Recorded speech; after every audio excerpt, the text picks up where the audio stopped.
Donald Trump ने Venezuela को muscle दिया चींटी जैसे। अब वो कह रहा है कि मैं ईरान को भी उतनी आसानी से मसल दूंगा। अब ये चींटी नहीं, ये जो ततैया निकल आई है, उंगली में तकलीफ हो रही है साहब मसलने से। आपने समझा ईरान और वेनेजुला एक ही बात है। It's not the same. You have to be practical enough to realise कि मिलिट्री रियलिटीज क्या है ना। टेलीविजन पे तो आप युद्ध जीत जाओगे, हकीकत में युद्ध जीतना मुश्किल है। और ईरान इज हिटिंग बैक, माफ कीजिए। हाँ, ईरान का जम के नुकसान हो रहा है, बहुत बुरा नुकसान हो रहा है, बट उनका फलसफा बड़ा सीधा था, हम तो डूबेंगे सनम, तुम्हें ले डूबेंगे। और ना सिर्फ तुम्हें ले डूबेंगे, पूरी दुनिया की इकोनॉमी ले डूबेंगे। ये तो क्रीक बुंडोलो मैंने मार दिया, एक निहत्था जहाज था, मैंने उसको उड़ा दिया, सारे मरने दिए, एक को मैंने नहीं बचाने की कोशिश करी, हम बड़े जालिम हैं। अबे पिट रहे हो जालिमो, पिट रहे हो। डोनाल्ड ट्रंप साहब की खुशी के लिए हम लोग, हाँ साहब हम तकलीफ सहेंगे मेरे आका तुम्हारे लिए, हमें नहीं सहनी तुम्हारे पागलपने की तकलीफ। तुम्हें हुड़मती आई, आज यहाँ हमला, कल वहाँ हमला, तीसरा चौथा पांचवा, Venezuela, Iran, Cuba, Greenland, Canada, और क्या नेक्स्ट इंडिया। इंडिया और हम ताली बजाएंगे। अबे हम तुम्हारे गुलाम हैं, हम 51st स्टेट हैं आपकी, कि तुम फैसला करोगे कहां से तेल ले। महंगा तेल 5 गुना हमसे लो। अबे हम वो, हमें हिंदी का शब्द इस्तेमाल नहीं करना, हम चार्ली नहीं है जी, है चटक चार्ली नहीं है जी, कि तुम्हारा 5 गुना तेल हम लेंगे क्योंकि तुम्हारे बाप का राज है। और सीधा मैं फौजी भाषा में नहीं बोल सकता, तुम्हारे बाप का राज नहीं है साहब। केवल आपके राष्ट्र हित ही सर्वोपरि हैं और बाकी सब बाजाएं भाड़ में। तो फिर दुनिया को भी इकट्ठा होकर बोलना पड़ेगा आपको साहब, आप भी जाओ भाड़ में। और अब फिर डोनाल्ड ट्रंप साहब ने पाकिस्तान को गोदी ले लिया, कहते हैं मैं टेररिज्म के बरखिलाफ हूँ, ईरानियन टेररिज्म। पाकिस्तान की टेररिज्म किस खाते में गई? भारत को मतलब भारतीय मरते जाए, कुत्ते हैं, नाली के कीड़े हैं, क्या है टेररिज्म? पाकिस्तान की टेररिज्म नहीं दिख रही है आपको? देखिए, उन्होंने पहले कहा था कि मैंने भारत पाकिस्तान में सीज फायर करा दिया जी, ठीक है। अब मोदी जी का टाइम है, बोले क्या बात है साहब, अब मैं आपके बीच में सीज फायर करा दूं। नमस्कार, स्वागत है आप सभी का DH में। मेरा नाम है हर्षवर्धन सिंह और आज मौका मिला है मेजर जनरल GD बख्शी साहब से बात करने का।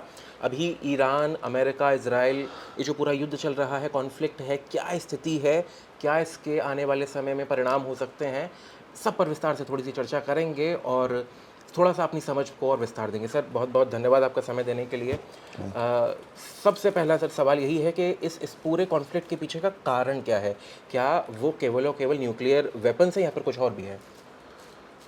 देखिए, ये जो युद्ध का कारण बड़ा सीधा है। इजराइल और अमेरिका मिलकर नेशन स्टेट डिस्ट्रक्शन करना चाहते थे, यानी ईरान की स्टेट को तबाह करना चाहते थे। 1998 में ये एक पेपर छपा था, फिर 2006 में वो मैगज़ीन का आर्टिकल बन के आया, जिसके मुताबिक एक अमेरिकन इजरायली प्लान था कि ईरान के टुकड़े टुकड़े हो जाएंगे, तुर्की को भी तोड़ दिया जाएगा और पाकिस्तान को भी तोड़ दिया जाएगा। जो देश थ्रेटन कर सकते हैं इजराइल को, उनको खलास कर दिया जाएगा। सिंपल। तो पहले बोला गया रेजीम चेंज, फिर बोला गया न्यूक्लियर, फिर बोला गया नहीं साहब ये तो मिसाइल्स को सॉर्ट आउट करने के लिए, फिर बोला गया नहीं इनके जो प्रॉक्सीज को हेल्प कर रहे हैं वो बंद करना होगा। 50 दिन में पता नहीं कोई 50 अलग हमने रैशनल्स और कॉजेज सुन लिए हैं। बात बड़ी सीधी है कि ये घोड़े पे चढ़ गए थे डोनाल्ड ट्रंप साहब और वो कह रहे थे कि मैं तो रेजीम चेंज करूँगा, लेकिन रेजीम चेंज से ज़्यादा वो तो रेजीम डिस्ट्रक्शन की बात की, ईरान स्टेट की डिस्ट्रक्शन।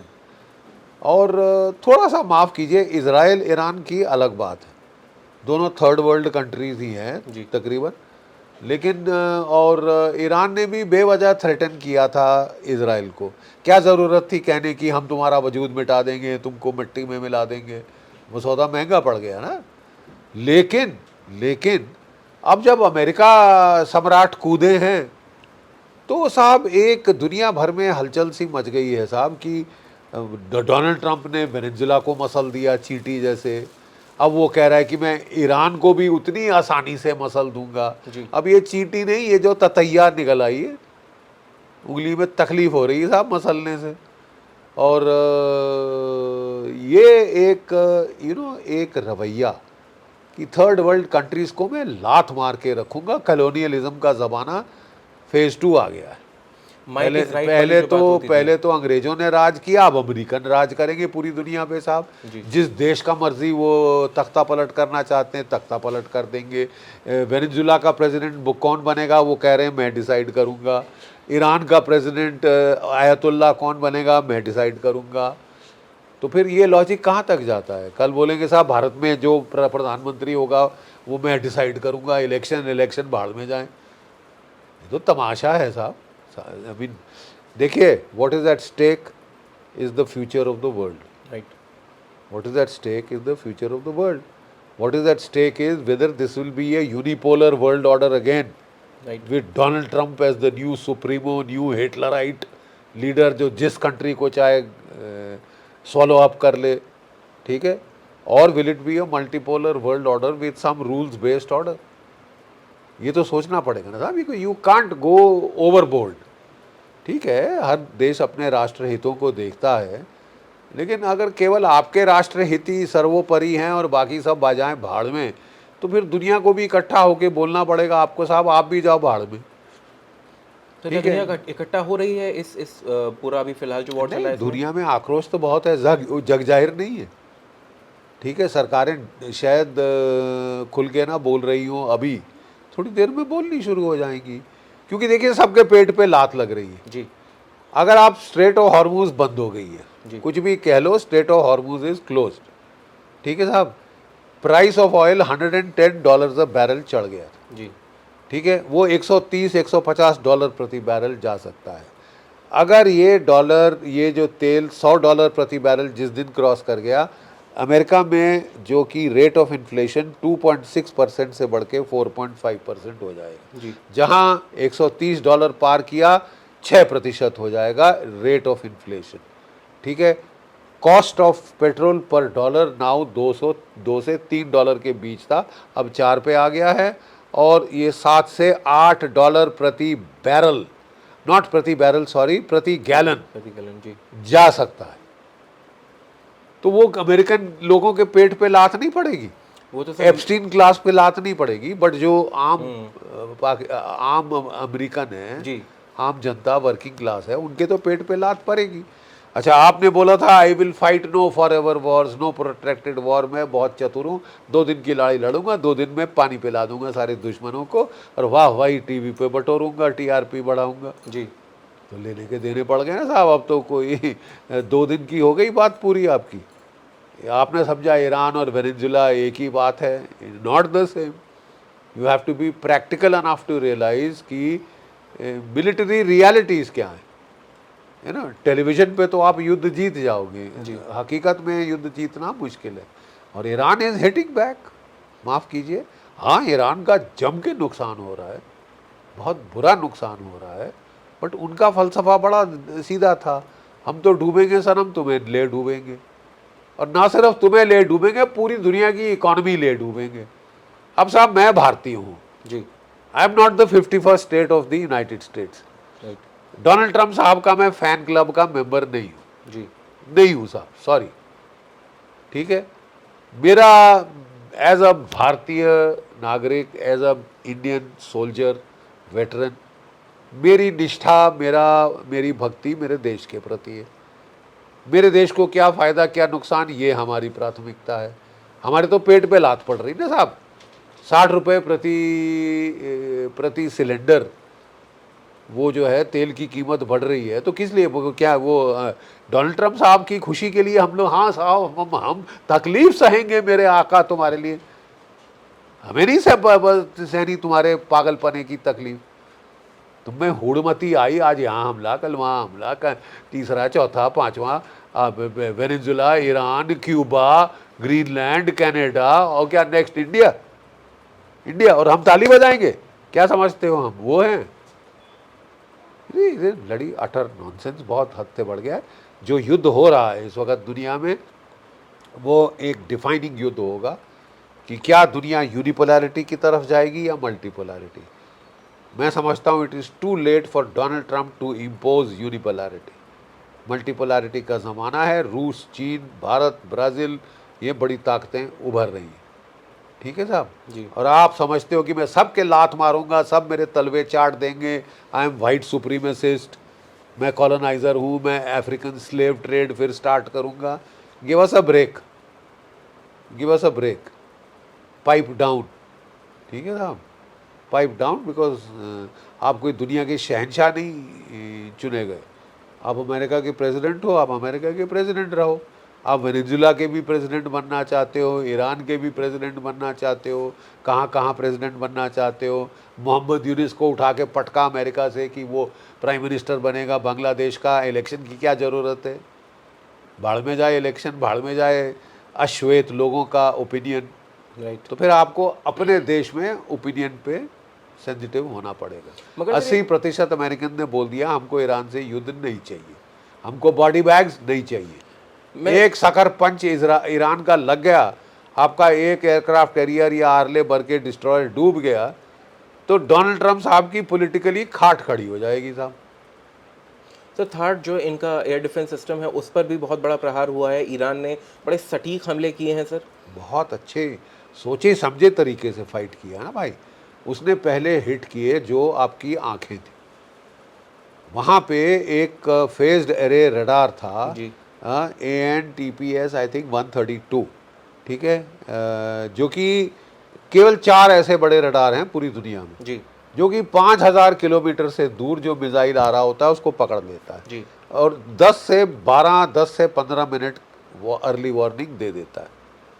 ये उसको पहले फोड़ दिया, ये जो कुवैत के अंदर बिल्कुल। ठोक दिया इस मिसाइल को, आंखें निकाल दी साहब वो। उसके बाद थार्ड के जो फायर कंट्रोल रडार हैं उनको ठोक दिया। तो जब आंखें निकाल दी तो अब ये तकरीबन अंधे 2 सेकंड 30 सेकंड 60 सेकंड की वार्निंग पे आ गए जी। और इनके मिसाइल स्टॉक्स खत्म हो रहे हैं।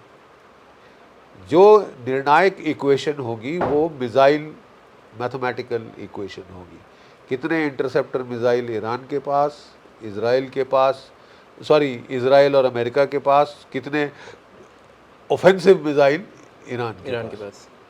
और ये पलड़ा अभी तक तो भारी ईरान का लग रहा है क्योंकि वो ठोक के जा रहा है, ठोक के जा रहा है, ठोक के जा रहा है। जितना मर्जी कह दो हमने 96% 82% ठोक दिए, वो दुनिया देख रही कि मिसाइल फायर होते जा रहे। बिल्कुल। तो कहानी मत गढ़ो ना यार, गो बाय रियलिटीज। दुनिया अंधी तो नहीं है। अब दुनिया को भी लग रहा है आप हमारे पेट पे लात मार रहे हो साहब। हमारी ऑयल की कीमत बढ़ रही है, नेचुरल गैस की कीमत बढ़ रही है, हमारी इकोनॉमी इसको धक्का लग रहा है। तो अब हम तुम्हारे बाप के नौकर तो नहीं है ना कि साहब कि तुम्हारी वाह वाही के सिवाय और कुछ हो ही नहीं सकता। कहना है तो वाह वाही करो, हमारे होसन्ना इन प्रेज गाओ। नहीं, तंग आ गई है दुनिया साहब, तंग आ गई है दुनिया, क्योंकि दुनिया को नुकसान हो रहा है। कब तक दुनिया आपकी महिमा मंडन करेगी कि डोनाल्ड ट्रंप हैं प्रेसिडेंट ऑफ द सेंचुरी। जी। सर इसमें एक चीज़ और निकल कर आती है कि क्या केवल और केवल मिलिट्री कैपेबिलिटी की बात है या फिर इच्छा शक्ति की भी बात है जो कि ईरान दिखा रहा है? क्योंकि लगातार जो बयानबाजी आ रही है, ट्रंप उधर से कहते हैं हम बातचीत के लिए तैयार हैं, उधर से उनके मंत्री कह देते हैं कि बातचीत का कोई सवाल ही पैदा नहीं होता है। तो क्या ये इन्फॉर्मेशन वॉरफेयर के लेवल पर भी पूरी चीज़ें की जा रही हैं? देखिए साहब, लड़ाई में सबसे बड़ा आला होता है इच्छा शक्ति। ये this is the biggest fighting instrument. जी। अमेरिका ने बॉम्ब कर कर के इतने बॉम्ब क्रेटर बनाए वियतनाम में कि जितने चांद पे नहीं। लेकिन क्या वो वियतनाम के लोगों को हरा सके? क्या उनकी विल पावर, इच्छा शक्ति को तोड़ सके? जी नहीं। उल्टे पाँव भाग के आना पड़ा था वहाँ से और रिचर्ड निक्सन की प्रेसिडेंसी डूब गई थी। ये वही बंदा है जो कह रहा था कि मैं भारत पे चढ़ाई कर दूंगा, मैं 7th फ्लीट भेज दूंगा, पाकिस्तान को बचा लूंगा। बचा पाया पाकिस्तान को 71 के दौरान? बिल्कुल। और अब फिर डोनाल्ड ट्रंप साहब ने पाकिस्तान को गोदी ले लिया। कहते हैं मैं टेररिज्म के बरखिलाफ हूँ, ईरानियन टेररिज्म। पाकिस्तान की टेररिज्म किस खाते में गई? भारत को मतलब भारतीय मरते जाएं, कुत्ते हैं, नाली के कीड़े हैं, क्या है टेररिज्म? पाकिस्तान की टेररिज्म नहीं दिख रही है आपको? भारत के खिलाफ है तो मारे जा, अश्वेत लोग हैं, कालू हैं, ये हैं, वो हैं, क्या बकवास है। We know how to then take care of ourselves. जोर लगा दिया था अमेरिका ने 1971 में जी बिल्कुल। कि पाकिस्तान के दो टुकड़े ना हो, बांग्लादेश ना बने। रोक सका था? नहीं रोक सका। 7th फ्लीट भेज दी थी साहब। तो मतलब हिम्मत मर्द मदद खुदा। मगर सर जैसा भी आपने बताया 71 की बात, तो उस समय भी जो सोवियत यूनियन था वो भारत के समर्थन में आया था। तो क्या अभी जो ईरान और अमेरिका और इसराइल का जो पूरा ये चल रहा है वॉर, इसमें रशिया आपको लगता है कि बीच में आएगा और चाइना भी उधर से अपनी सपोर्ट करेगा ईरान की, जो अभी तक कर रहा है जिस भी तरीके से? देखिए मैं आपको समझाता हूँ। जिस तरह अमेरिका ने उंगल दी रूस को यूक्रेन में, जी हथियार दिए, सैटेलाइट टारगेटिंग डेटा दिया, इंटेलिजेंस दी, वो ठीक टिट फॉर टैट कर रहा है जैसे को तैसा। चाइनीज इंटेलिजेंस इमेजरी हर अमेरिकन जहाज की पहुंच रही, ठीक है साहब। उसके चलते उन्होंने इब्राहिम लिंकन के ऊपर 8 मिसाइल फायर कर दिए अभी तक। इब्राहिम लिंकन कैरियर पहले बड़ी शान से गल्फ ऑफ हॉर्मूज में घूम रहा था झंडा उठाए, जी वहाँ से भागना पड़ा, गल्फ ऑफ ओमान आना पड़ा, वो वहाँ पे मिसाइल ठोक दिए। अब गल्फ ऑफ ओमान से 1000 पीछे भाग गया है, आपको मालूम है? इब्राहिम लिंकन 1000 किलोमीटर पीछे ले जाना पड़ा है बचाने के लिए। जी तो अमेरिकन पावर प्रोजेक्शन के ऊपर बड़ा भारी झटका लगा है। अगर ये ईरान कर सकता है, चीन और रूस कितना कर सकते हैं ज़्यादा। You see, pick somebody your own size ना यार। आप वेनेजुला को पीट दें, लिबिया को पीट दें, अफगानिस्तान पीट दें, बोले हम चौधरी, हम टार्जन। ईरान से लड़ना पड़ गया है तो लेने के देने पड़ गए हैं साहब। मुंह से झाग आ रही है, बकवास जो भी करो। अभी से कितने दिन और खिंच सकता है ये पूरा जो कॉन्फ्लिक्ट चल रहा है, आपको क्या लगता है? देखिए साहब, अगर इच्छा शक्ति की बात की जाए, ईरान 8 साल लड़ गया था। किससे? इराक से। जब केमिकल वॉरफेयर उसके खिलाफ हो रहा था, 1 बिलियन 1 करोड़ ईरानियन मारे गए। तो उन्होंने ऊफ नहीं करी साहब। शिया हैं, लड़ाके हैं अच्छे खासे, और लूजिंग बैटल्स फाइट करते हैं, लेकिन ऐसे फाइट करते हैं कि नाक में दम कर देते हैं जीतने वाले का भी। और उनका फलसफा बड़ा सीधा था, हम तो डूबेंगे सनम, तुम्हें ले डूबेंगे। बिल्कुल। और वो हम देख रहे हैं। बख्शी सर, एक चीज़ समझने के लिए कि जब हम रिजीम चेंज की बात करते हैं तो एक बात निकल कर आती है कि जब तक बूट्स ऑन ग्राउंड नहीं होंगे रिजीम चेंज बड़ा मुश्किल हो जाएगा। मगर फिर अफगानिस्तान जब देखते हैं कि अमेरिका ने बूट्स ऑन ग्राउंड किए भी, मगर उसके बाद जब तालिबान ने टेक ओवर किया तो वहाँ से भागना पड़ा।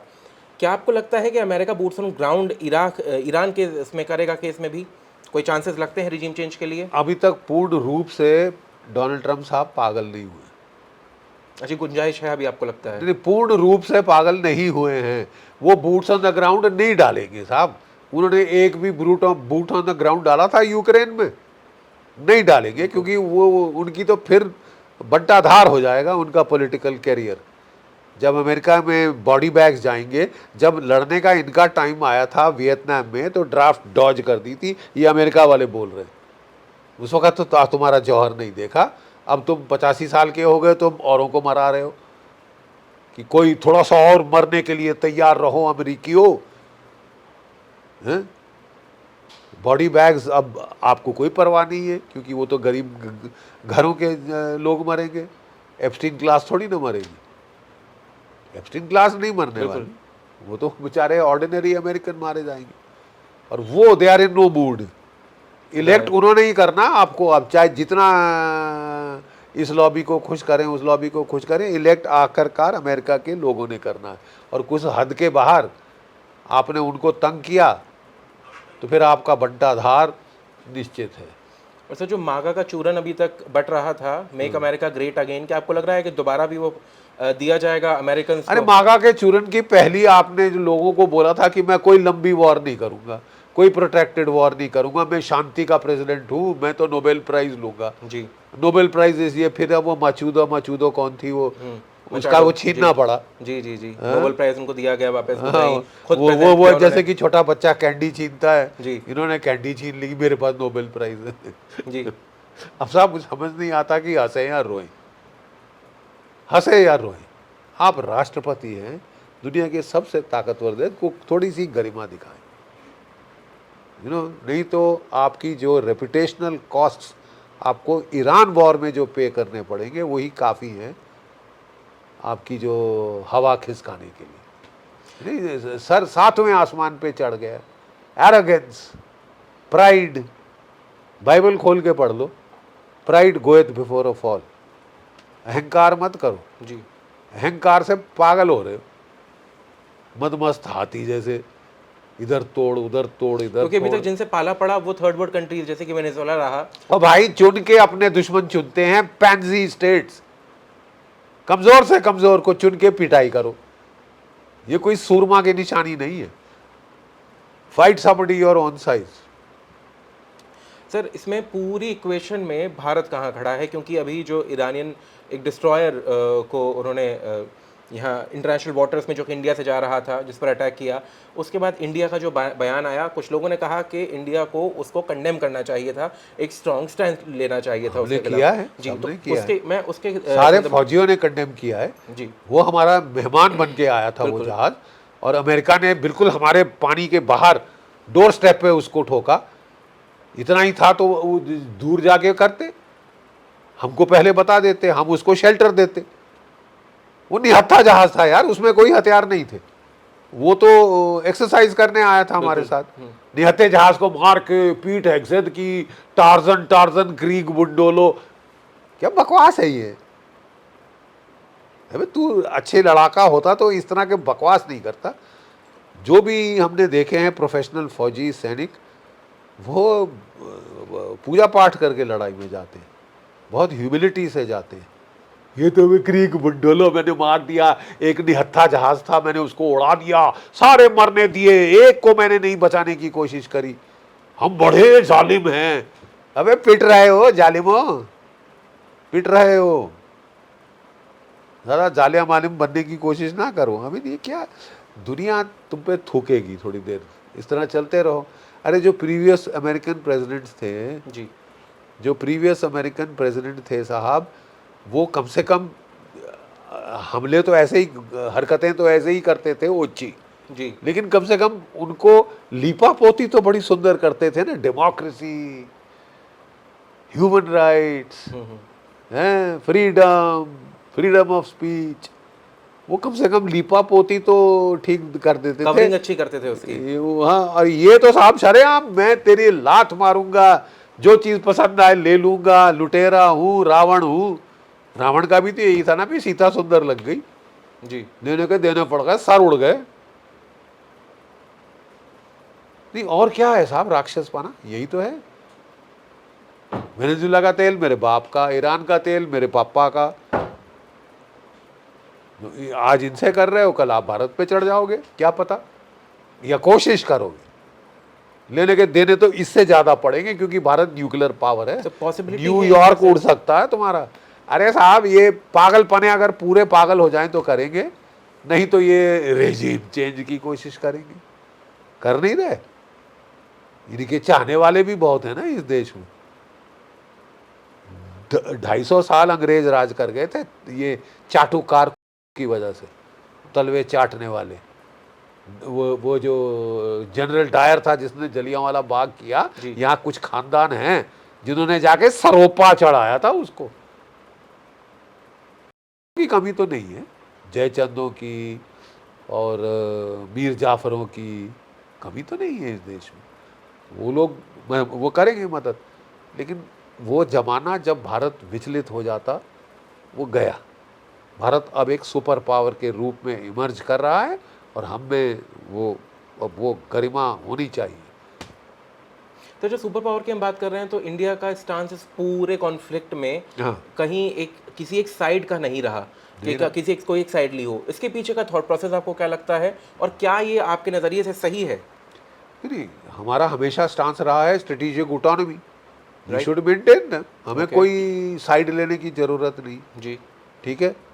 इनफैक्ट दोनों साइड हमको चाहती। इजराइल से हमारे बड़े अच्छे रिश्ते हैं, वो हमारे अच्छे दोस्त हैं, हर लड़ाई में उन्होंने हमारा साथ दिया, बिल्कुल, इसमें कोई शक की बात नहीं। और मेरे फौजी में 2 टूक बोलता हूँ, सबसे अच्छी टेक्नोलॉजी हमको इजराइल से आती है, राइट, ठीक है। तो वो हमारे दोस्त शुरू से हैं। ईरान से हमारी अच्छी दोस्ती है, थी, ठीक है, क्योंकि चाबहार पोर्ट उसने हमको दिया, सेंट्रल एशिया में, अफ़गानिस्तान में हमको जाना है, डोरवे हमारा बना डोरवे हमारा वो है, उसने आपकी काफ़ी मदद करी है पाकिस्तान के बरखिलाफ़ अफ़गानिस्तान में। जी ठीक है, पागल लोग ना आए, लेकिन लेकिन अब सवाल ये है कि जब दोनों साइड से अच्छे रिश्ते हैं, then India is well placed to try for peace. क्यों नहीं हम ट्राई कर रहे? यूक्रेन में तो हम शांति बहाल करने पहुंच गए थे, बिल्कुल हजारों किलोमीटर दूर है साहब। ये तो हमारे पिछवाड़े में हो रहा है ना, आग हमको तकलीफ लग रही।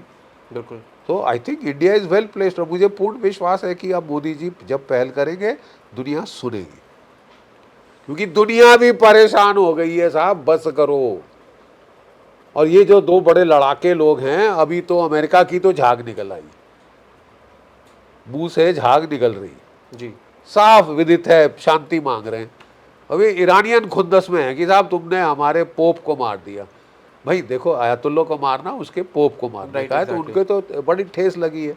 और कहते हैं जब भी तुम कहते हो तुम बातचीत करोगे, तुम बातचीत के कवर में अपनी फौजें लाते हो फौजें भेजते और पीठ में छुरा घोंपते हो। एग्जैक्टली 2 बारी तो हम छुरा घुपवा चुके, तुम्हारा क्या विश्वास, तुम्हारे शब्दों का what value?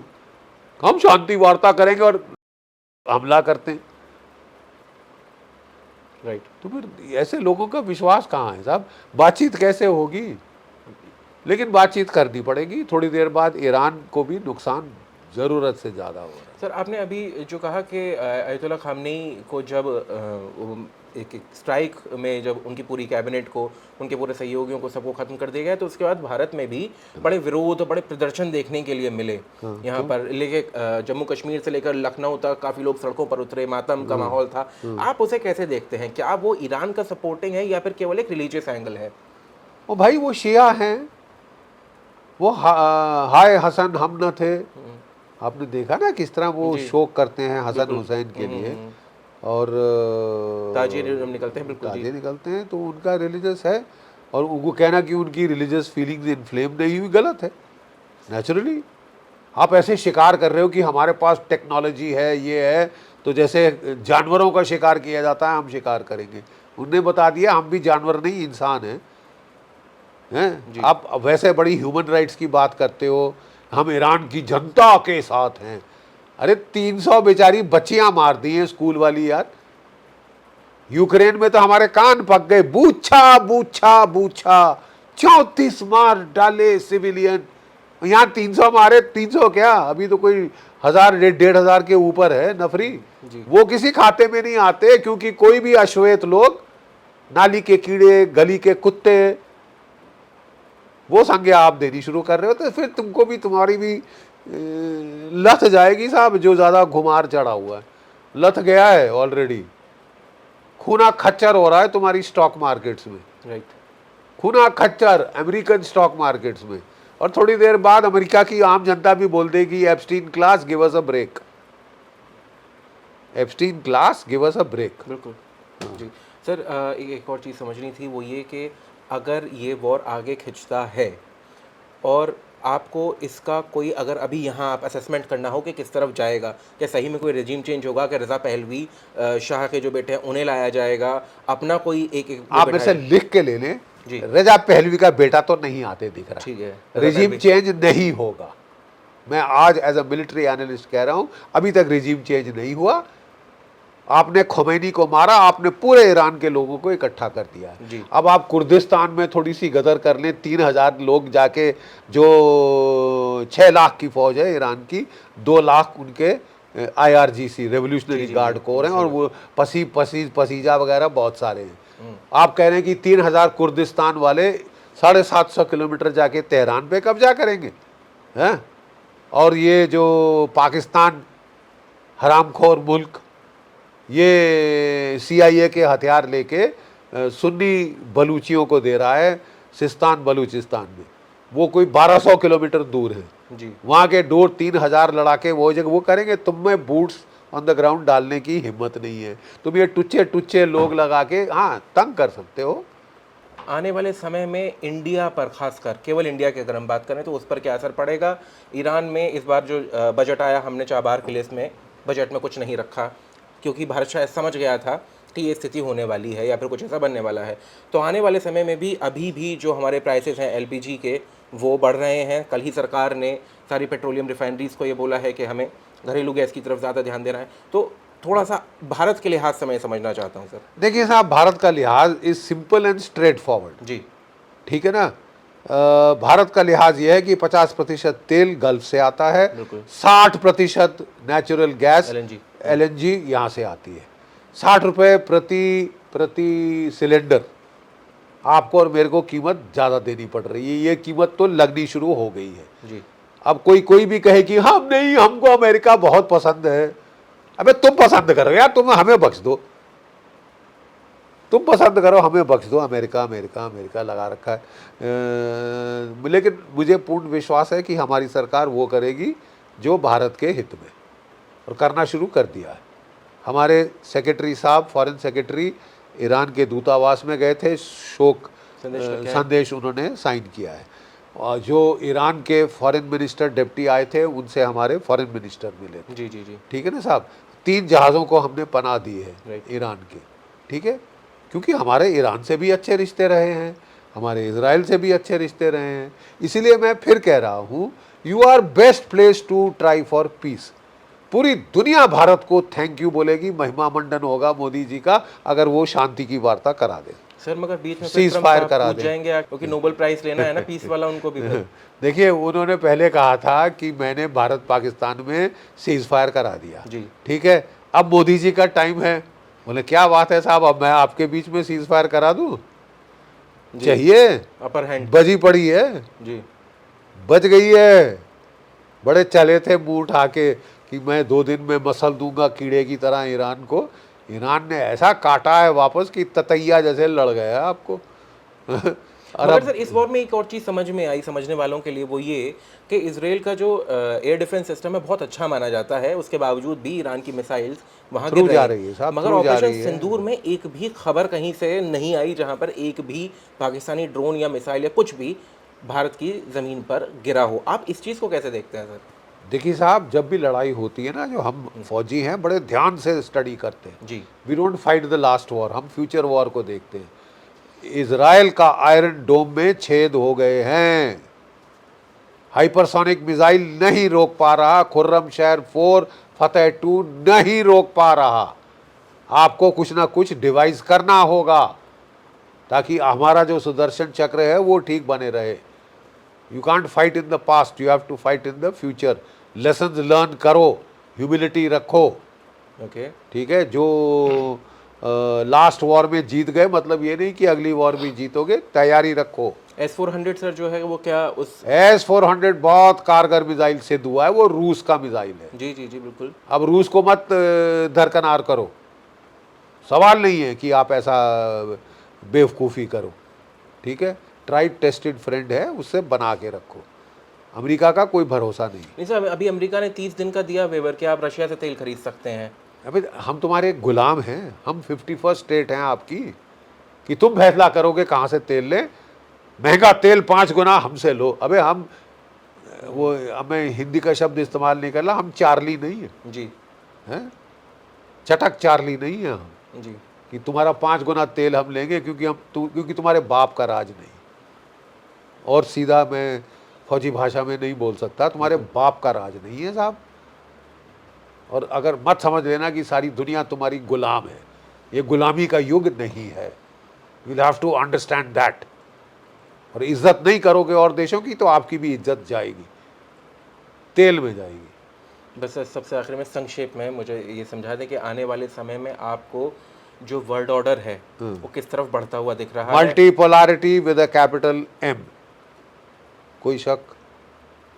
Unipolar world power movement आज से 20 साल पहले ख़त्म हो चुका था।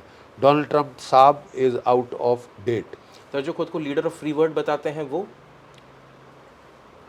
यार फ्री वर्ल्ड तो ठीक है, is Venezuela free? Is Iran में आप फ्रीडम चाह रहे थे? किस किस्म की फ्रीडम? आप कह रहे हैं कि India is free to buy 1 month of oil. Right. ये फ्रीडम है ना? What do you bloody well mean? You are free to buy. मैंने, ए नौकर ले ले जाके हम तेरे बाप के नौकर नहीं है। FO, get lost, climb a gum tree, put it where the sun don't shine. और कुछ कह सकता हूँ? जय भारत, जय हिंद।